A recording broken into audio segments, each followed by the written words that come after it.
बिस्मिल्लाहिर्रहमानिर्रहीम। अस्सलाम वालेकुम friends, welcome to my channel. Friends, आज की वीडियो में आपके साथ बहुत ही खूबसूरत एक सकुलेंट प्लांट की केयर बताऊंगी। उनकी हम प्रोपिगेशन कैसे कर सकते हैं, हम विंटर में उनकी केयर कैसे कर सकते हैं, हम समर में उनकी केयर कैसे कर सकते हैं, उनकी प्रोपिगेशन का टाइम कौन सा है और इसको ज़्यादा बुशी बनाने के लिए हमें क्या करना चाहिए और कटिंग हमने इसकी कैसी सॉइल में लगानी है। तो आज की वीडियो में सब कुछ जानिए स्ट्रिंग ऑफ बनाना के प्लांट के बारे में। ये एक बहुत ही खूबसूरत हैंगिंग प्लांट है, बहुत ही खूबसूरत प्लांट है। हैंगिंग बास्केट में, हैंगिंग पॉट्स में बहुत ही खूबसूरत लगता है क्योंकि ये एक इनके सारे जो ये लीव्स होते हैं लटकते हुए बहुत ही खूबसूरत लगते हैं। इनकी 1-2 इंच की कटिंग भी इसकी बहुत ही आसानी से लगती है। लेकिन सबसे जो इम्पोर्टेंट बात है इसकी कि जिसकी वजह से इसकी अच्छी ग्रोथ होती है और प्लांट बुशी होता है, वो भी अभी आपके साथ मैं शेयर करती हूँ। इसको आपने डायरेक्ट सनलाइट में नहीं रखना, आपने इसको ऐसी जगह पे रखना है जहाँ पे इस पे ब्राइट लाइट आए। 1 घंटे तक अगर इस पे डायरेक्ट सनलाइट भी आए तब भी इसकी अच्छी ग्रोथ होती है। लेकिन अगर आपने इसको डायरेक्ट सनलाइट में रखा, इसकी ग्रोथ अच्छी नहीं होगी। इसको आप पानी 1-2 दिन के बाद भी दें तो इसकी ग्रोथ चलती रहती है, बहुत अच्छी इसकी ग्रोथ होगी। लेकिन आपको एक मैं बात बताऊं कि अगर आपने इसको ऐसी मिट्टी में लगाया कि जो हार्ड मिट्टी हो, उसमें आपने सैंड भी नहीं मिलाए, तो उसकी फिर अच्छी ग्रोथ नहीं होगी। ये देखिए फ्रेंड, इसकी हम पहले 1-2 इंच की कटिंग लेंगे, 3 इंच की ले ले, 4 इंच की ले ले, 2 इंच की ले ले। तो इसके जो नीचे लीव्स है उसको आप हटा देंगी। उसको आप हटाने के बाद इसको आपने क्या करना है कि इसका जो ये एक नोड एरिया होता है इसको आपने मिट्टी के अंदर कर देना है। लेकिन कैसी मिट्टी में आपने लगाना है, कटिंग के लिए आप हमेशा लेंगी कोकोपीट, सैंड और थोड़ी सी गार्डन सॉइल मिक्स करके उस मिट्टी में आपने इनकी कटिंग को लगाना है। इसकी कटिंग फिर बिल्कुल भी ख़राब नहीं होगी। अगर आपके पास सैंड कोकोपीट नहीं है तो फिर आपने क्या करना है, आपने अगर सिंपल मिट्टी में भी लगाई तो आपने क्या करना है, उसको फिर आपने सूखने नहीं देना। उस मिट्टी को बिल्कुल आप सूखने नहीं देंगी। उसको फिर आपने परमानेंट डेली पानी देते रहना है क्योंकि अगर मिट्टी सूख जाती है उसमें प्लांट की ग्रोथ नहीं होती। तो इस बात का आप ख़्याल रखा करें कि हम जब भी आप कटिंग को लगाए इसको इस तरह आप लगा सकते हैं, एक होल करके उसमें इसको लगा ले, एक जो नोड एरिया है इसको अंदर कर ले।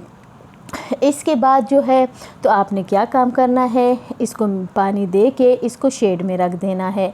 जब इसकी ग्रोथ तो स्टार्ट हो जाती है फिर आप इसको ऐसी जगह पे रखें जहाँ पे इस पे 1 घंटे तक सनलाइट आ जाए। बहुत ज़्यादा गर्मियों में आपने इसको 1 घंटे की सनलाइट में भी नहीं रखना, फुल शेडी एरिया में आपने इसको रखना है। लेकिन जब सितंबर स्टार्ट हो जाए तो फिर आप 1-2 घंटे की सनलाइट में इसको रख सकते हैं। आप मेरे इस हैंगिंग बास्केट को देख सकते हैं और इस पॉट में मैंने इन सब की जो मेरे हैंगिंग पॉट है उससे मैंने ये कटिंग सारी लगाई थी और अभी आप देख सकते हैं कितनी अच्छी इसकी ग्रोथ हुई है। तो अच्छी ग्रोथ के लिए आपने एक काम करना है, आपने इसको जो पत्तों की खाद होती है आपने वो डालते रहना है महीने में 2 बार। तो आपकी जो स्ट्रिंग ऑफ बनाना का प्लांट है इसी तरह फिर अच्छी ग्रोथ करेगा। सिर्फ अगर आपने मिट्टी डाल दी, उसमें लगा दिया प्लांट, तो कभी भी आपका प्लांट बुशी नहीं होगा, अच्छी ग्रोथ में नहीं आएगा। तो सबसे अच्छी ग्रोथ के लिए आपने इसको 15 डेज़ के बाद पत्तों की खाद जो होती है उसके साथ एक तो स्ट्रिंग ऑफ बनाना प्लांट की ग्रोथ और एक जेड प्लांट की, इनकी ग्रोथ बहुत तेज़ी से होती है क्योंकि मैं यही इस्तेमाल करती हूँ इन दोनों प्लांट्स के लिए, स्पेशली स्ट्रिंग ऑफ बनाना के प्लांट के लिए। तो आपने क्या करना है, इसको आपने 15 डेज़ के बाद पत्तों की खाद ज़रूर डालनी है। अगर आपके पास पत्तों की खाद नहीं है तो आप किचन वेस्ट जो कंपोस्ट होती है वो भी आप डाल सकते हैं। इसके अलावा आप जो गोबर की सड़ी हुई खाद होती है वो भी आप थोड़ी सी डाल सकते हैं। लेकिन बेस्ट रिज़ल्ट मुझे जो मिलता है वो लीफ कंपोस्ट से ही मिलता है।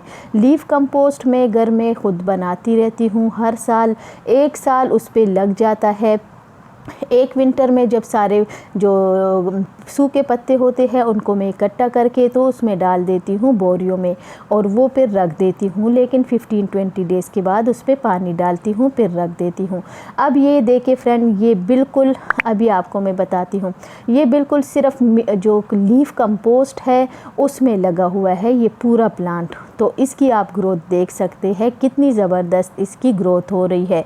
तो अगर आप भी सिर्फ लीफ कंपोस्ट में अपने स्ट्रिंग ऑफ बनाना के प्लांट को लगाएंगी तो इस तरह ज़बरदस्त आपको रिज़ल्ट मिलेगा। ये देखिए फ्रेंड, कितनी अच्छी इसकी ग्रोथ हो रही है, नीचे से भी इसकी ग्रोथ हो रही है, ऊपर से भी। इससे मैंने काफ़ी सारी कटिंग भी ली है और लगाई है। और ये देखिए फ्रेंड, ये बिल्कुल लीफ कंपोस्ट है, इसमें और कोई भी चीज़ ऐड नहीं है, ना सैंड है ना मिट्टी है, सिर्फ लीफ कंपोस्ट है। तो इसमें आप अगर इन प्लांट्स को लगाएंगी तो लीफ कंपोस्ट में अगर आप अपने स्ट्रिंग ऑफ बनाना की कटिंग भी लगाएंगी और इस प्लांट को ग्रो करेंगी तो इस तरह आपको बेस्ट रिज़ल्ट मिलेगा।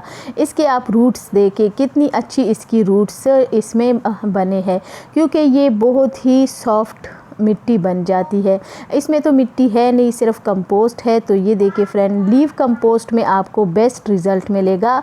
और अगर आप इसमें जेट का प्लांट लगाएंगी तो वो भी इसी तरह बुशी होगा, बहुत अच्छी इसकी ग्रोथ होगी। कोई फर्टिलाइज़र की ज़रूरत बाद में नहीं होती। एक ही बार आप लीफ कंपोस्ट में इस प्लांट को लगा ले और सालों साल ये प्लांट आपके पास बिल्कुल ठीक रहेगा और इसकी अच्छी ग्रोथ होगी। ये देखिए फ्रेंड, इसकी आप ग्रोथ देख सकते हैं, नीचे से कितनी अच्छी इसकी काफ़ी सारी ब्रांचेस निकलती है। और मैं इसको कट करके तो और प्लांटर इसके तैयार करती हूँ।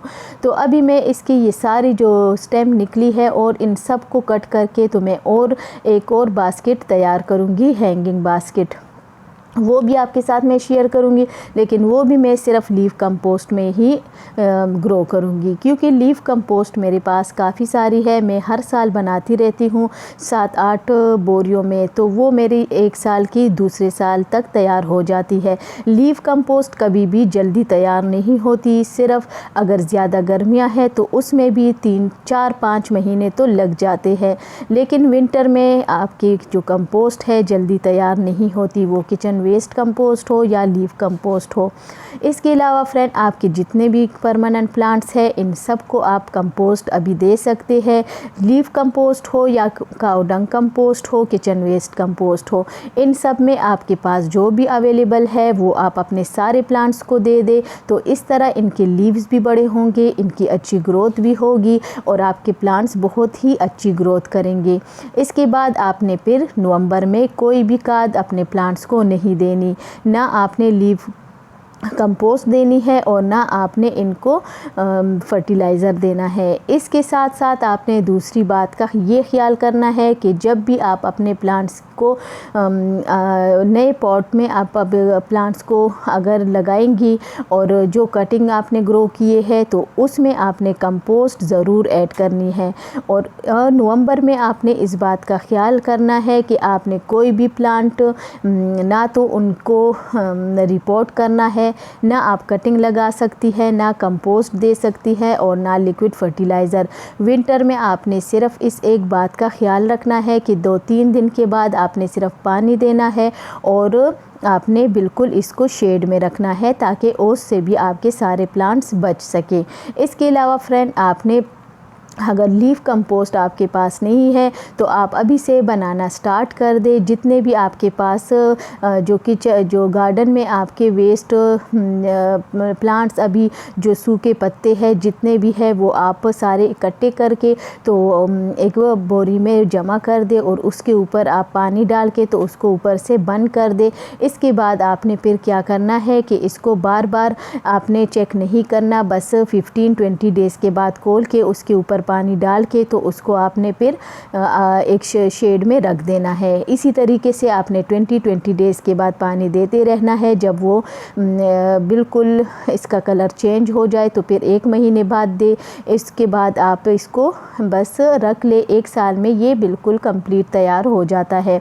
इसके अलावा फ्रेंड, आपने और किसी भी प्लांट के बारे में पूछना हो, केयर के बारे में पूछना हो तो आप पूछ सकते हैं, लेकिन फिर भी मैं आपको बता दूं कि जितने भी परमानेंट प्लांट्स हैं उन सबको आपने विंटर में शेड में रखना है, कोई फर्टिलाइज़र नहीं देना, सिर्फ आपने 2-3 दिन के बाद पानी देना है बस। आपके प्लांट्स विंटर में इसी तरह अच्छी इसकी ग्रोथ होगी, लेकिन इसकी ग्रोथ नहीं होगी क्योंकि डोरमेंसी में सारे प्लांट चले जाते हैं। लेकिन ये है कि कुछ प्लांट्स के लीव्स बिल्कुल ख़त्म हो जाते हैं और कुछ प्लांट्स के लीव्स नहीं ख़राब होते, सिर्फ उनकी ग्रोथ रुक जाती है। तो इस तरीके से आपने अपने प्लांट्स की केयर करनी है विंटर में।